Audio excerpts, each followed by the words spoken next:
పిల్లారా దేవుని యొక్క వాక్యాన్ని మనం ధ్యానం చేద్దాము. పరిశుద్ధ గ్రంథం నుంచి గలతీయులకు రాసిన పత్రికలో పౌలు పలికిన మాటలు కొన్ని మనం ధ్యానం చేద్దాం. పౌలు కొన్ని ఈ అధ్యాయంలో ఈ గ్రంథంలో గలతీ పత్రికలో కొన్ని శ్రేష్టమైన పదాలు ఉపయోగించాడు. ఆ పదాలు, ఆ మాటలు మనకెంతో ఆశీర్వాదకరంగా ఉన్నాయి. ఏమంటున్నాడు 6వ అధ్యాయంలో ఈ 14, 15 వచనంలో మనం గమనిస్తే ఏమంటున్నాడు పౌలు గారు? ఆయన చాలా చక్కని మాట అన్నాడు. ఏమనంటే, అయితే మన ప్రభు అయిన యేసు క్రీస్తు శిలువ యందు తప్ప మరి దేని యందును అతిశయించుట నాకు దూరమవును గాక. నిన్నటి దినాన కూడా పౌలు మరొక మాట అన్నాడు. నిన్న ఏమన్నాడు? నిన్న చదివిన వాక్యంలో ఏమంటున్నాడు ఆయన? నేను క్రీస్తుతో కూడా సిలువ వేయబడి ఉన్నాను, ఇక జీవించేవాడు నేను కాను, క్రీస్తే నా యందు జీవించుచున్నాడు. నేనిప్పుడు శరీరమందు జీవిస్తున్న జీవితము నన్ను ప్రేమించి నా కొరకై తన్ను తాను అప్పగించుకొనిన దేవుని కుమారుని అందలి విశ్వాసము వలన జీవించున్నాను. ఇదే గలతీ పత్రికలో మరి 2:20లో ఆ మాట చదువుతున్నాము. 2వ అధ్యాయం 20వ వచనంలో. కానీ 6వ వచనంలో మనం ఈ మాట కూడా చూస్తున్నాం. అంటే పౌలు యొక్క ఉద్దేశం ఏంటంటే, పౌలు సిలువ యందు తప్ప మరి దేని యందును అతిశయించటం అది నాకు దూరమవును గాక. నేటి దినాన మనం ధ్యానం చేసినప్పుడు సిలువ దగ్గర సిలువతో నడిచిన వారు, సిలువ దగ్గర నిలబడిన వారు కొందరే మనం చూశాం. ఎందుకంటే సిలువ అనే ఆ యొక్క దృశ్యానికి, సిలువ స్థలానికి యేసు ప్రభు చేరుకోగానే అందరూ పారిపోయారు. శిష్యులందరూ పారిపోయారు. సిలువ అంటే వాళ్ళు వెంబడించటం వాళ్ళకి ఏమాత్రం కూడా ఇష్టం లేదు. సిలువతో ప్రయాణం చేయటం ఇష్టం లేదు. సిలువలో యేసు ప్రభుని చూడగానే మరి నిన్న మనం జ్ఞాపం చేసాం, 4 రకాల వ్యక్తుల్ని మనం చూసాం. మొదటి వ్యక్తులు భయపడి పారిపోయారు. శిష్యులు మరికొందరు కదా యేసు ప్రభుని అప్పుడు దాకా యేసు ప్రభుతోనే ఉన్నారు, యేసు ప్రభుతో ప్రార్థన చేశారు. అంత ముందు రోజు వరకు కూడా యేసు ప్రభుతో కలిసి భోజనం చేశారు. యేసు ప్రభుతో చాలా అన్యోన్యంగా ఉన్నట్టుగా ఉన్నారు. కానీ ఎప్పుడైతే ఆయన రాణో వారు పట్టుకుని సిలువకు ఈడ్చుకుని వెళ్తున్నారో ఆ విషయంలో, ఆ సన్నివేశం వచ్చేసరికి శిష్యులు పారిపోయిరనే మాట మనం చూస్తున్నాం. భయపడి పారిపోయిరి. అవునండి, మన జీవితంలో సిలువ అంటే మనం చెప్పుకున్నాం కదా, శ్రమలు, బాధలు ఉన్నాయి. ఆ సిలువ ఆయన శరీరమందు ఆ సిలువ మ్రాడును మోయటం వలన మనకి విమోచన, విడుదల మనకు ఉంది. మనకి రక్షణ ఉంది. మనకి శాశ్వత నిత్యజీవం ఉంది. ఆయన రక్తము మన పాపాలకి పరిహారం, మన పాపాలకి విమోచన, విడుదల. కానీ దాన్ని చూసి వీళ్ళు పారిపోయారు. రెండవ గుంపు మనం చూసినప్పుడు యేసు ప్రభు దగ్గర పేతురుని మనం చూస్తాం. పేతురు కూడా యేసు ప్రభు శిలువ మోస్తూ ఉంటే పేతురు దూరంగా వెంబడిస్తూ ఉన్నాడు, తప్పించుకుని తిరుగుతున్నాడు. రెండో వ్యక్తులు తప్పించుకునేవారు, దూరంగా ఏం చేస్తున్నారు, యేసు ప్రభుని ఏం చేస్తున్నారు, వాళ్ళు ఎలా ప్రభుని హింస పెడుతున్నారు తెలుసు, అంతా తెలుసు. యేసు ప్రభుని ఏమేం చేస్తున్నారు అంతా తెలుసు, కానీ దూరంగా ఉన్నాడు, తప్పించుకుని తిరుగుతున్నాడు. ఇలాంటి వాళ్ళు సంఘాల్లో ఇలాంటి వాళ్ళు కూడా ఉంటారు. ఒకటి భయపడి కదా, వాళ్ళు వీళ్ళకి భయపడతారు, సమాజానికి భయపడతారు. శ్రమలకు భయపడి దేవునికి దూరం అవుతారు, నిందలకు భయపడి దూరం అవుతారు. ఇక్కడ రెండో వ్యక్తి మనం చూసినప్పుడు దేవుని యొక్క వాక్యంలో ఈ యొక్క పేతురు కూడా ఏం చేస్తున్నాడు, ఆయన తప్పించుకుని తిరుగుతున్నాడు. మూడవ వ్యక్తి యేసు ప్రభు దగ్గర నిలిచిన వారు అక్కడ ఉన్నారు, నిలబడ్డారు. వాళ్ళు మాత్రం నిలబడ్డారు, ప్రభు అంటే నిలబడ్డారు. ఎక్కడ ఆ మాట మనం చూస్తే దేవుని యొక్క వాక్యంలో దైవ గ్రంథంలో చూడండి, లూకాసు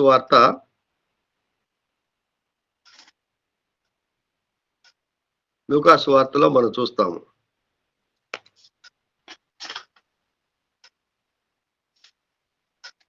చూడండి అన్నమాట, క్షమించండి, యోహాను సువార్త 19:25. యోహాను సువార్త 19:25లో ఏముంది అక్కడ?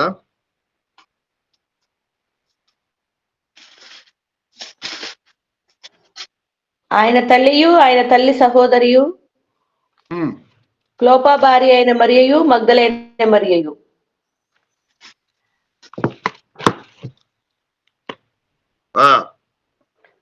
మనం చూస్తూ ఉంటాము, ఎవరెవరు నిలబడ్డారంటే అక్కడ ఆయన తల్లి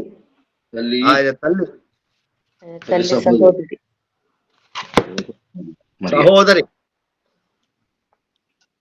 ఇక్కడ మనం గమనించినప్పుడు దైవ గ్రంథంలో యేసు శిలువ దగ్గర నిలబడ్డారు వీళ్ళు. ఏమైనా సరే ఏం జరుగుతుందో నిలబడదాం,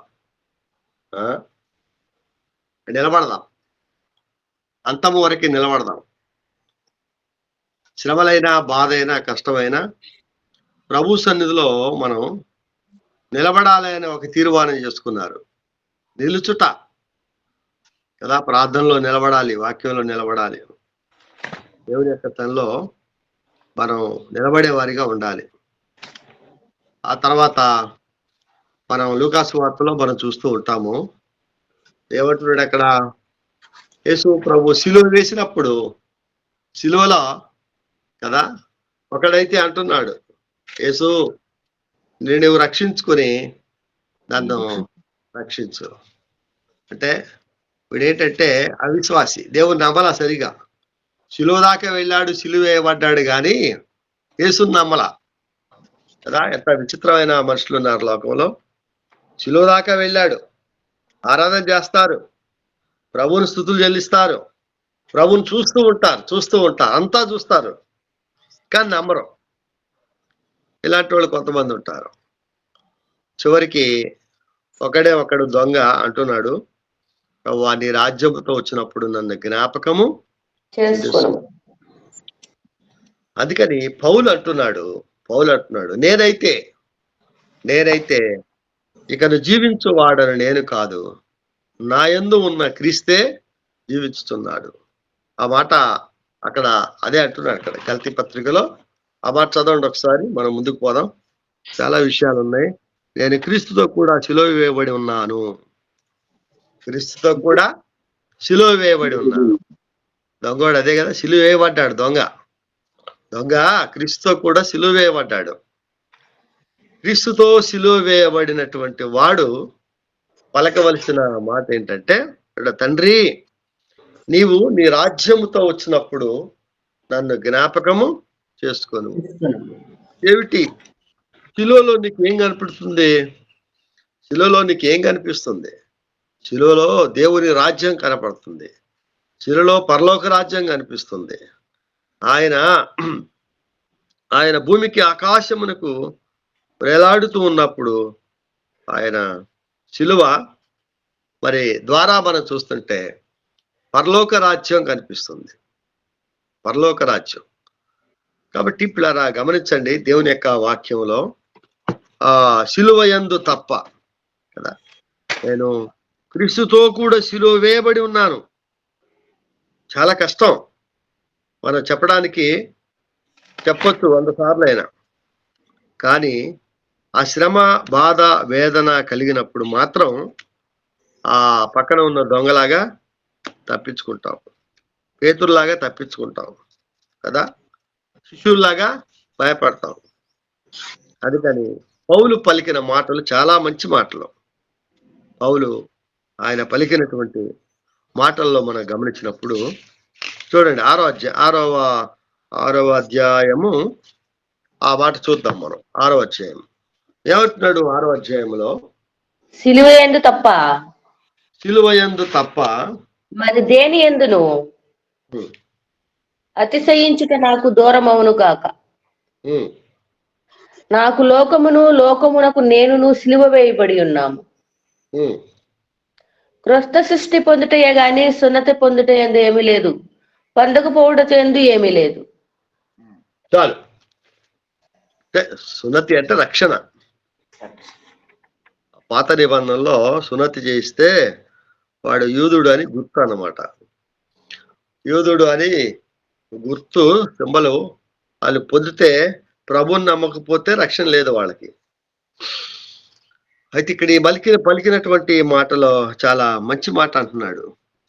ప్రభు అయిన యేసుక్రీస్తు శిలువ యందు తప్ప మరి దేని యందును అతిశయించుట నాకు దూరము అవునుగాక. ఈ లోకంలో పౌలు పలికిన మాటలు శిలువ యందు తప్ప ఈ లోకంలో దేని యందును నేను అతిశయించటానికి నాకేదీ లేదు. ఎన్ని కలిగి ఉన్నప్పటికీ మన అతిశయము, అహంకారము అనేది, గర్వించటం అనేది లోకంలో ఏమీ లేదు. మనం ఏదైనా అతిశయం ఉంటే, సంతోషించాలనుకుంటే, చెప్పుకోవాలనుకుంటే, ఆనందించాలనుకుంటే సిలువను గురించే చెప్పాలి. సిలువే మనకి ఆధారం. సిలువే మనకి నిత్య రాజ్యాన్ని సూచిస్తుంది. కాబట్టి సిలువ యందు తప్ప నేను దేని యందును అతిశయం ఉండదు నాకు. కాబట్టి దేవుని యొక్క వాక్యములో ఈ లోక సంబంధమైనటువంటి అతిశయాలు అవన్నీ మనం కలిగి ఉంటే మనం సిలువకు దూరం అవుతాం, దేవునికి దూరం అవుతాం, వాక్యానికి దూరం అవుతాం, దైవ సన్నిధికి దూరం అవుతాము. అంచేత పిల్లలు గమనించండి, మనము సిలువను వెంబడించే వారిగా ఉండాలి, ఆయన సన్నిధిని వెంబడించే వారిగా ఉండాలి. ఎందుకంటే లోకము సిలువను వెంబడించడం, లోకము సిలువను వ్యతిరేకిస్తుంది. ఆ లోకానికి మనం వ్యతిరేకం. అందుకని పౌలు ఏమంటున్నాడు? నేను దాని వలన నాకు లోకమునకు నేనును సిలువ వేయబడి ఉన్నాను కదా. ప్రక్కన సిలువ వేయబడ్డాడు ఎవరు? దొంగ. ఇంకా నేను ఈ సిలువైనా భరిస్తాను, ఈ శ్రమలైనా భరిస్తాను కదా, ఈ కష్టాలైనా భరిస్తాను, కానీ నాకు దేవుని రాజ్యములో మరి నాకు పాలిభాగం కావాలి, దేవునితో ఉండాలి, క్రీస్తుతో ఉండాలి. అది నాకు నిత్యత్వాన్ని కలిగిస్తుంది కదా. అది నాకు క్రొత్త జీవితం, క్రొత్త సృష్టి పొందటమే. సిలువ అనేది కదా ఏం చూపిస్తుంది? ముందు సిలువ, తర్వాత మహిమలోకి వెళ్ళిపోతాడు యేసు ప్రభువు. మనం కూడా అంతే. ఈ లోకంలో ఎన్ని ఏళ్ళు మనం ఉన్నప్పటికీ క్రొత్త సృష్టిలోనికి మనం వెళ్ళిపోతాం, ప్రభు దగ్గరికి వెళ్తాం. అది మనకి ఆనందం, సంతోషం. అంటే ఈ లోకానికి మనం సిలువేయబడాలి. లోకం ఎడితిరిగి మనల్ని సిలువేసింది, మనం లోకానికి సిలువేయబడ్డాం. అంటే దేవుని బిడ్డలకి శ్రమలు, బాధలు, ఇరుకులు, ఇబ్బందులు ఉన్నాయి, కానీ కొద్ది కాలమే. యేసు ప్రభు ఒకరోజు సిలువ వేయబడ్డాడు, ఒకరోజు ఆయన సమాధిలో ఉన్నాడు, నాటి నుండి నేటి వరకే ఆయన సజీవుడై మహిమలో ఉన్నాడు, మనతో ఉన్నాడు. అంటే సిలువ కొద్దిసేపు, కొద్ది కాలం, కొంత సమయమే సిలువ, కొంత సమయం సిలువ. ఎందుకంటే ఆ సిలువలో ప్రభు ఒకరోజు ఉన్నాడు, ఒకరోజు సమాధిలో ఉన్నాడు, 3వ దినమున తిరిగి లేచాడు. ఇంకా మళ్ళా సిలువకి వెళ్ళా ఆయన, మళ్ళీ లోకంలో సంచారం చేయలేదు. అంటే సిలువ శ్రమలు కొద్ది కాలమే. అందుకని పౌలు చాలా చోట్ల అంటుంటాడు, కొంచెము కాలము. పేతురు కూడా అంటాడు, కొంచెము కాలము మనం సహించిన ఎడలా మనము దేవుని చూస్తాం, దేవుని దగ్గరికి సదాకాలం ఉంటాము. పిల్లరా, ఈ యొక్క లేఖనాల్లో చాలా విషయాలు మనం చూడొచ్చు. 11 హెబ్రీ పత్రిక 12వ అధ్యాయము 2 చూడండి. హెబ్రీ పత్రిక 12:2 ఒకసారి చూద్దాం ఆ మాట. మనలను ఆవరించి ఉన్నందున మనము కూడా ప్రతి భారమును సులువుగా చిక్కులబెట్టు పాపమును విడిచిపెట్టి విశ్వాసమునకు కర్తయు దానిని కొనసాగించు వాడనైన యేసు వైపు చూచుచు మన ఎదుట ఉంచబడిన పందెములో ఓపికతో పరిగెత్తుదాము. ఓపికతో పరిగెత్తాము. అవును, ఓపికతో పరిగెత్తాం. అది మనకి మేలు. ఎందుకంటే మన మందుంచబడిన పందెపు రంగంలో ఓపికతో పరిగెత్తడం వల్ల అది మనకి మేలు అన్నాడు. కీర్తన 118:71 కూడా అది అన్నాడు కదా. ఏమన్నాడు? శ్రమ పడుట నాకు మేలు అన్నాడు. కీర్తన 119:71 వచనం చూడండి. పౌలు కీర్తనాకారుడు పలికిన మాట ఏమన్నాడు? కీర్తన 119:71 అందులో ఒక శ్రేష్టమైన మాట అన్నాడు. చూడండి, దొరికిందా? నేను నీ కట్టడలను నేర్చుకున్నట్లు శ్రమ నుండి ఉండుట నాకు మేలాయను. వేల కొలది వెండి బంగారు నాణముల కంటే నీవిచ్చిన ధర్మశాస్త్రం నాకు మేలు. నన్ను